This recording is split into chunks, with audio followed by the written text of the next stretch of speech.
కానీ సార్ ఈరోజు చూసినట్లయితే మీరు అంటున్నట్టు ఫైర్ బ్రాండ్స్ అని చెప్పుకున్న వాళ్ళంతా కూడా ఒక అనిల్ కానీ ఇప్పుడు రోజాకు టికెట్ ఉండదనే ప్రచారం ఉంది, ఒక ఆళ్ళ కానీ ఇందాక మీరు అంటున్నట్టు వీళ్ళంతా డే 1 నుంచి జగన్మోహన్ రెడ్డి వెంటనే సార్ ఒక పార్థసారథి కానీ మీరు అన్నట్టు మోర్ అండ్ మోర్ యాక్ట్ చేశారు సీరియస్గా ఉన్న నేతల కన్నా సిన్సియర్గా ఉన్న నేతల కన్నా.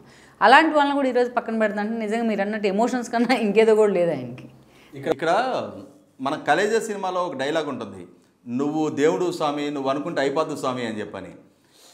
మనకి జొన్నలగడ్డ పద్మావతి గారు ఆమె సభలోనే డైరెక్ట్గా జగన్మోహన్ రెడ్డి గారిని నువ్వు దేవుడు స్వామి నువ్వు అనుకుంటే అయిపోద్దు స్వామి నీ మాట శాసనం స్వామి అని చెప్పని ఆ పొగడతలకి అంత లేకుండా పొగిడింది.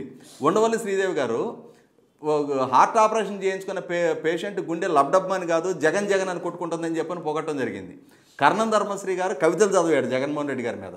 అసలు ఒకరిని మించి ఒకరు పోటీలు పడి వీళ్ళందరూ పొగిడిన వాళ్ళే, ప్రతిపక్షాలను మీద దూషించిన వాళ్ళే.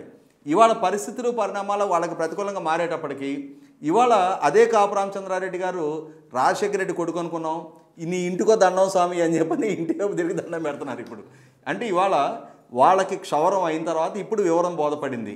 అంటే రాష్ట్ర ప్రజలు ప్రయోజనాలు ఏమైపోయినా పర్వాలా, భవిష్యత్తు తరాల ప్రయోజనాలు ఏమైపోయినా పర్వాలా, రాష్ట్ర భవిష్యత్తు అగమగోచరంగా మారిపోయినా పర్వాలా, శాంతి భద్రతలు దిగజారిపోయినా పర్వాలా, రాష్ట్రంలో రైతుల ఆత్మహత్యలు దేశంలో 3వ స్థానంలో నిలబడ్డా పర్వాలా, కౌలు రైతుల ఆత్మహత్యలో 2వ స్థానంలో నిలబడ్డా పర్వాలా, దేశంలోకెల్లా అత్యధిక ధరకు పెట్రోల్ డీజిల్ ధరలు అమ్మినా తప్పు అనిపిలా, వాళ్ళకి 3 సార్లు ఆర్టీసీ ఛార్జీల ధరలు పెంచినా వాళ్ళకి తప్పనిపిలా, 8 సార్లు కరెంటు బిల్లులు పెంచినా వాళ్ళకి తప్పనిపిలా, ఇవన్నీ ప్రజాకంటకంగా మారుతున్నా సరే జగన్మోహన్ రెడ్డి గారి కళ్ళలో ఆనందం చూస్తే చాలు, ఆయన డైరెక్ట్ బెనిఫిట్ ట్రాన్స్ఫర్ ద్వారా నిధులు పంపిణీ చేస్తూ ఉంటే చాలు, మాకు మళ్ళీ ఎమ్మెల్యే టికెట్ ఇస్తే మేము గెలిచేస్తామని చెప్పని అహంభావంతో ఉన్నాను నిన్నటిదాకా.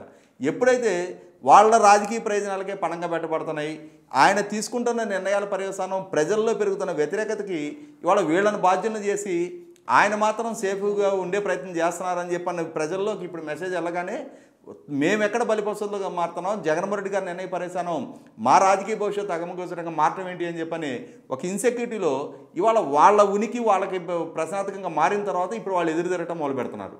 ఈ వీడియో మీకు నచ్చినట్లయితే please share, like and subscribe R24 Telugu.